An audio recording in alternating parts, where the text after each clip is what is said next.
इस वीडियो में आज हम बात करेंगे कि थ्री फेज और सिंगल फेज का जो कॉन्ट्रैक्टर है वो किस तरह काम करता है और उसका अंदर का जो प्लंजर होता है वो किस तरह एक दूसरे के साथ कनेक्ट होता है उसके बारे में बात करेंगे।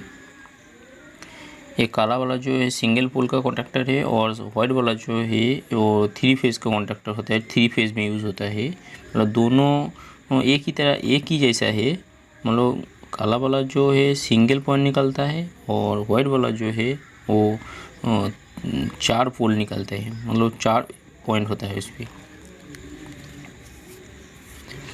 छोटा वाला जो होता है वो छोटा मशीन में यूज़ होता है। जैसे काला वाला जो है, जैसे लेफ़्ट साइड पे ये जो एक पाती लगा हुआ है, पूरा इधर का जो स्क्रू है ये उधर वाला स्क्रू के साथ डायरेक्ट कनेक्ट रहता है। कोई कोई मशीन में क्या होता है, बहुत सारे वायर होता है, उस पर एक ही जगह कनेक्ट करना पड़ता है, तो वायर काट के जॉइन करने के वजह से प्रॉब्लम होता है। तो इसलिए ये पॉइंट एक्स्ट्रा दिया होता है कि पिन का जो कनेक्शन है वो लेने के लिए। मतलब अब लेफ़्ट साइड का जो 4 पिन है वो उधर सप्लाई देंगे तो वही सप्लाई इस तरफ नॉर्मली मिल जाता है। जैसे यहाँ पे भी 4 पॉइंट है, उधर भी सेम 4 पॉइंट है, 4 पॉइंट इस तरह काम करता है।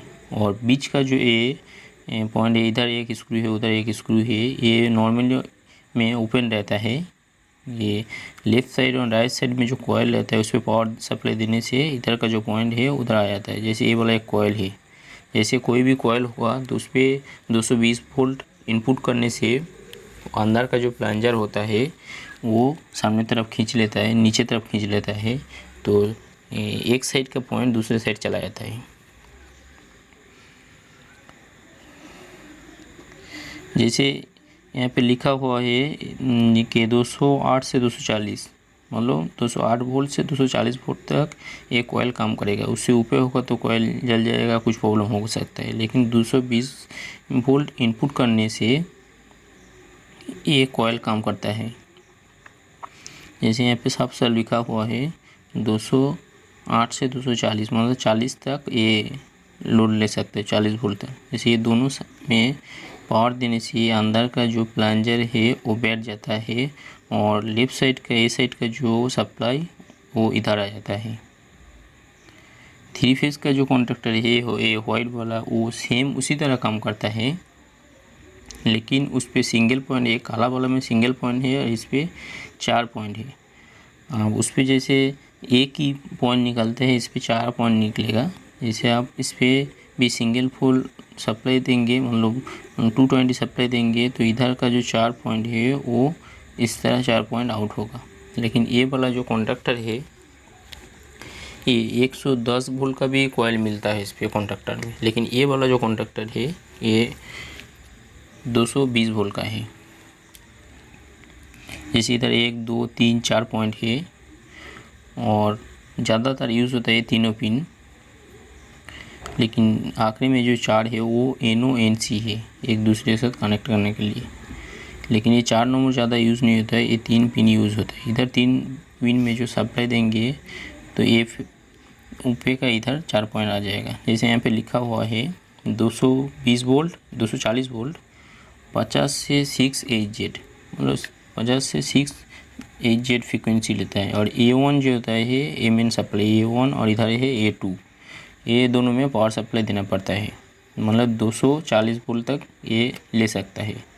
मतलब 220 वोल्ट A1 A2 में देंगे, ये बीच का जो प्लंजर है ये बैठ जाएगा, तो इधर वाला जो कनेक्टिंग पॉइंट है तो वो पॉइंट फिर इधर आ जाता है, वो इस तरह काम करता है। बीच का जो प्लंजर है ऐसे बैठ जाता है, तो ये इस तरह काम करता है। तो अंदर का सिस्टम भी देख लेते हैं। अंदर जो मेटल लगा हुआ है, एक मेटल का प्लेट लगा हुआ है, वो 3 पॉइंट है। जैसे क्वांटिटी चेक करते हैं, इसको क्वांटिटी पे रखते हैं मीटर को, फिर देख लेते हैं। ये अंदर का जो तीनों पॉइंट दिख रहा है ये एक ही पॉइंट है। मतलब बाहर का जो 4 पॉइंट रहता है वो इसके साथ कोई काम नहीं होता है, ये तीनों पॉइंट एक ही है। ये मैग्नेटिक फील्ड पैदा होता है। जैसे इस पे तीन कनेक्ट रहता है, क्वांटिटी रहता है, मतलब ये एक ही पॉइंट है। इस पे भी ये तीनों का तीनों कनेक्ट रहता है, ये भी एक ही पॉइंट है। मतलब जो A1 और A2 में पावर सप्लाई देते हैं तो नीचे का जो तीन पोल है वो मैग्नेटिक फील्ड पैदा होता है, वो ये ऊपर का पॉइंट को नीचे तरफ खींचता है। जैसे ध्यान से देखोगे तो अंदर का जो 2 पॉइंट बना हुआ है और नीचे एक प्लेट लगा होता है, तो प्लंजर मैग्नेटिक फील्ड के वजह से जब नीचे तरफ खींचता है तो ये दोनों पॉइंट में से कनेक्ट हो जाता है, तो इधर का जो सप्लाई है वो उधर आ जाता है। जैसे चारों पॉइंट में ऐसे ही सेम टू सेम बना हुआ है। जैसे ध्यान से देखोगे तो मालूम पड़ेगा ये जो बॉक्स है ये ओपन नहीं कर सकते। जैसे ये इस तरह बैठ जाता है, यहाँ पे स्प्रिंग रहता है और ऊपर का जो ये प्लंजर है ये भी स्प्रिंग के द्वारा ऊपर बैठा रहता है। स्प्रिंग नहीं रहता है तो ये दोनों प्लंजर कनेक्ट हो जाता है। ऊपर का जो प्लंजर है ऊपर तरफ रखने के लिए ये स्प्रिंग यूज़ होता है। जैसे ये नॉर्मली ऐसे फॉल्स रहता है, मतलब ओपन रहता है, ऐसे ओपन रहता है, इस पर कनेक्ट नहीं रहता है। लेकिन A1 A2 में पावर सप्लाई देने से यहाँ प्लंजर बैठ जाता है, फिर इधर वाला जो चारों पॉइंट का सप्लाई हो वो इधर आ जाता है। ये ज़्यादातर यूज़ होता है ये बड़ा मशीन में, जैसे 3 फेज़ में ज़्यादातर यूज़ होता है। जैसे इधर 1 2 3 में 3 पॉइंट सप्लाई देंगे, 3 फेज़ देंगे, और A1 A2 में पावर सप्लाई देंगे तो वो ये तीनों पॉइंट उधर सप्लाई आउटपुट करेंगे। ये जो कॉन्ट्रैक्टर है इस तरह काम करता है। तो मेरा वीडियो अच्छा लगा हो तो प्लीज़ सब्सक्राइब एंड लाइक करना और कमेंट करना मत भूलना, और बेल नोटिफिकेशन को ऑन रखना कि मेरा वीडियो पहले देखने के लिए।